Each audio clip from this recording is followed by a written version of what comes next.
The ocean has always been mysterious. It's a world we have only just begun to truly explore. And yet, the fate of so many species will be decided by those of us alive today.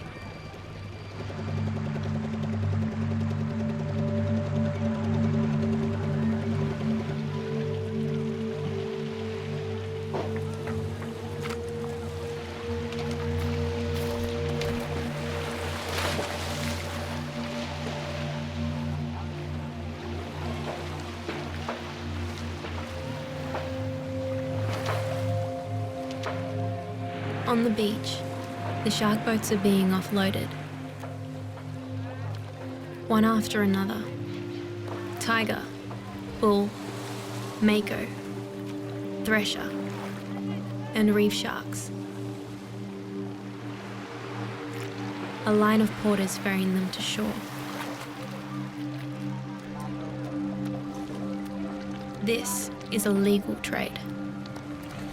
Fishermen are paid $100 for a small animal. Much more for a big bull or tiger.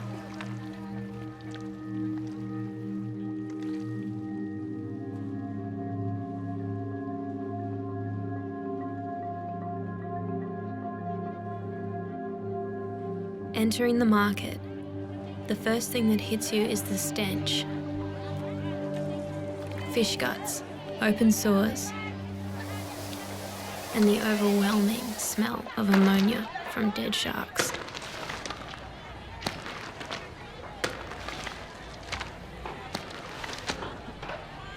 It's a heady aroma of decay.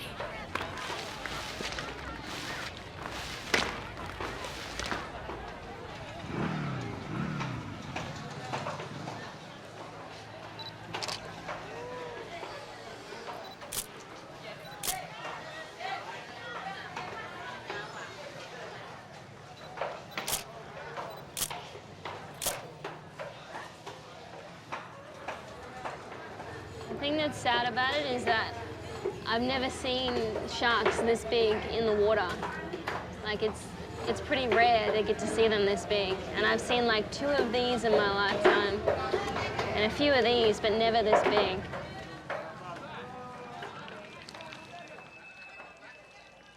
I know this shark. And I know this one too. I've seen this species swim majestically through the water, a master in its domain.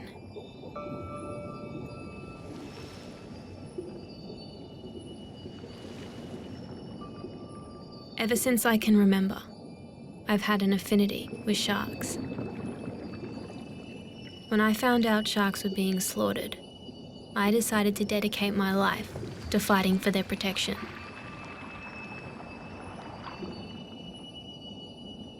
Although they're top predators, sharks are surprisingly vulnerable. Larger species take a decade or more to reproduce, and they breed infrequently.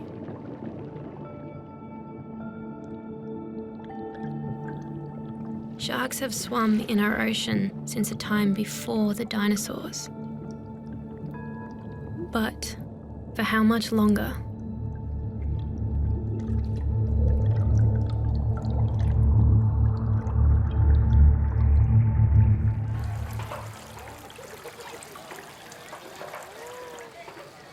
That's a big bull shark, which could be pregnant.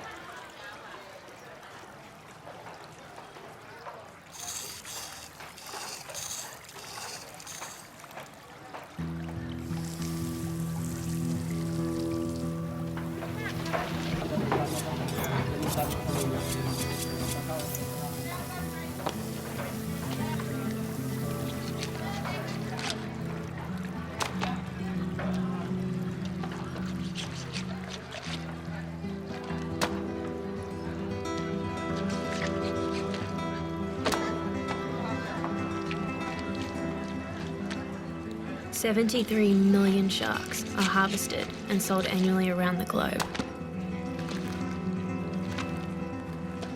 Indonesia ranks as the world's leader in shark fin exports.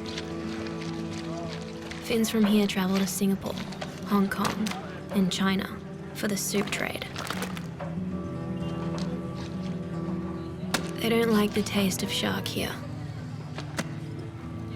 so the meat is ground up to be fed to pigs and chickens.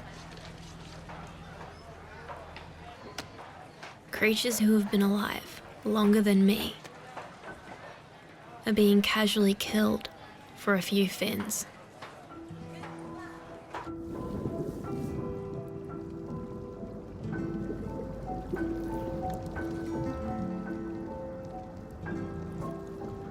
How can we fathom the scale of the carnage when so much more of the finning happens far out to sea? Sharks are caught and sculpted of their appendages, tossed back with disregard.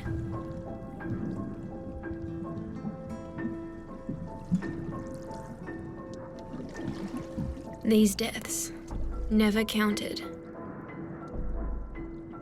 like they never mattered.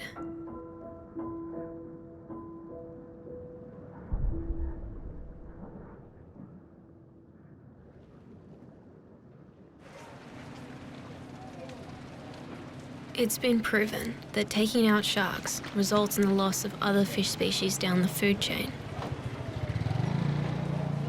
But this is not just a fish problem. This is a human problem. For these people, fishing is a necessity, not a luxury. The alternative is unemployment, poverty, and hunger. Coastal communities around the world rely on fish, not only for their income, but for sustenance.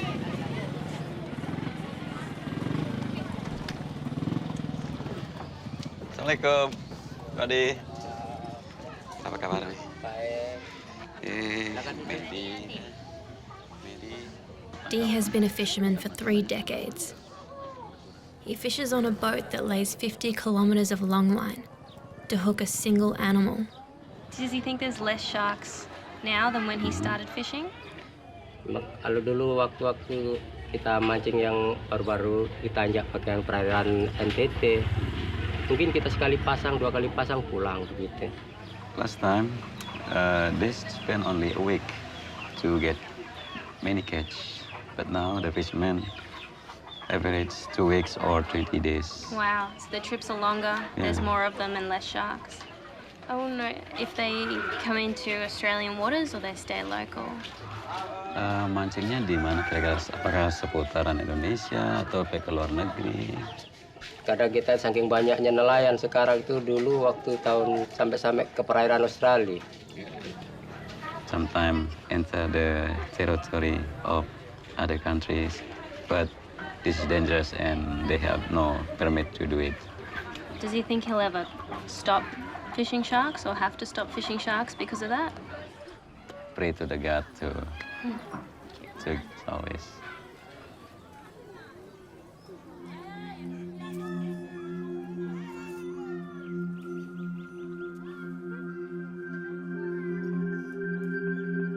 Fishermen need fisheries that are sustainable, especially given the uncertainties and implications of global climate change. What will happen to this village when there's nothing left to fish? Removing everything from the sea, big, small, predator, prey, with no target catch, no quotas, no minimum size or management, will leave fishing communities like this one high and dry.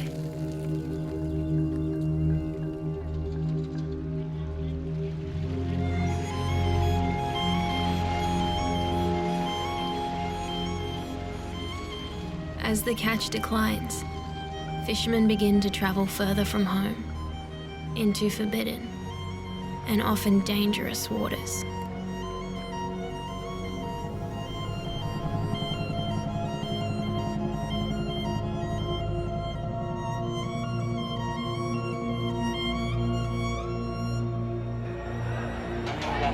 Nandito ang kanyang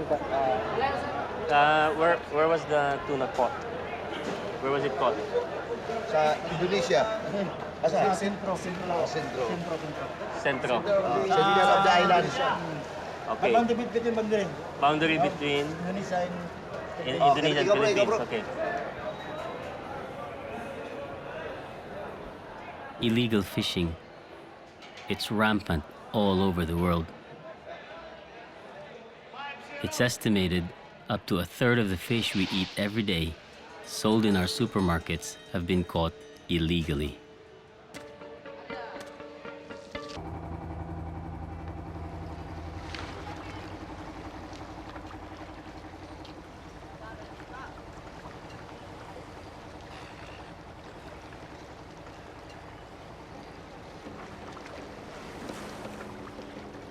Jaringnya nyangkut di batu karang. Coba kamu potong.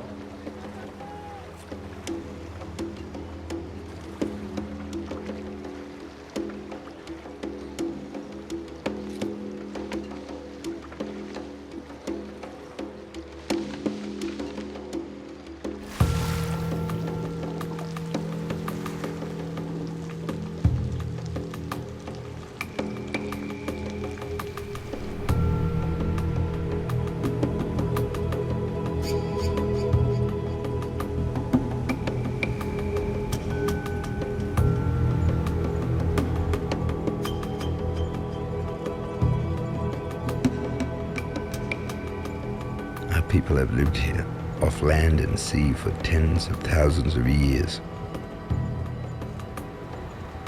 This country has been untouched by a modern world, isolated from major towns and cities, and left to exist in its natural state.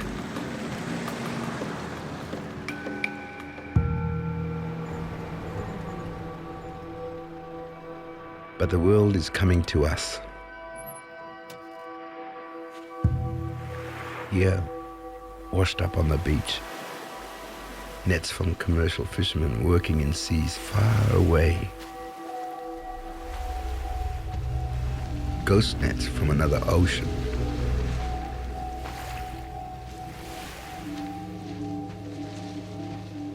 Transported by winds and currents, fishing nets cut free begin their travels in the Timor or Arafura Sea and end up here on our isolated shoreline. 3 tons of ghost nets floated every square kilometer of water in the Gulf of Carpentaria. 20,000 nets under the sea. Most of the ghost nets found on Australian coast come from boats operating illegally. They take the fish and dump the nets.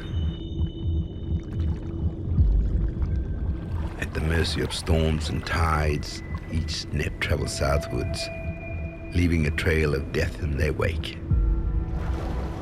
capturing sea life like a relentless predator.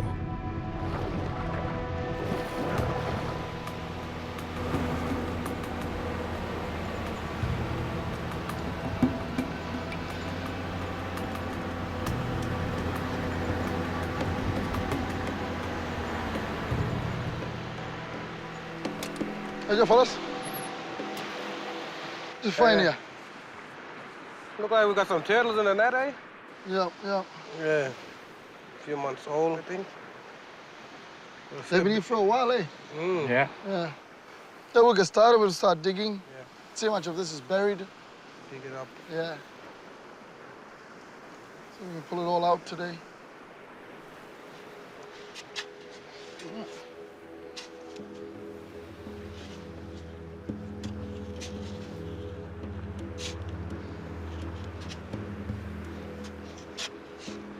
It's very good, eh? Yeah. Along the beach, we see just the tip of the iceberg. A small piece of net on the surface can be buried deep. Some nets stretching hundreds of feet under the sand. 1, 2, 3. 1, 2, 3. Of all marine animals, turtles are the most affected, as they swim and feed in the currents that carry the nets.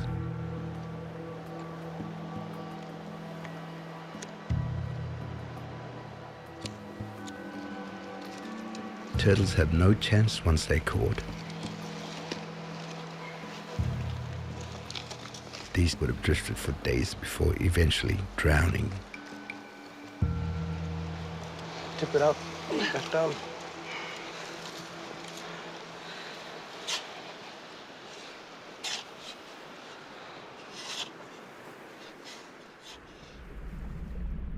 In the past decade, they reckon 10,000 turtles have been impacted by the ghost nets off northern Australia. Out there in the sea, there are more nets, more death traps. Such a waste, such a shame.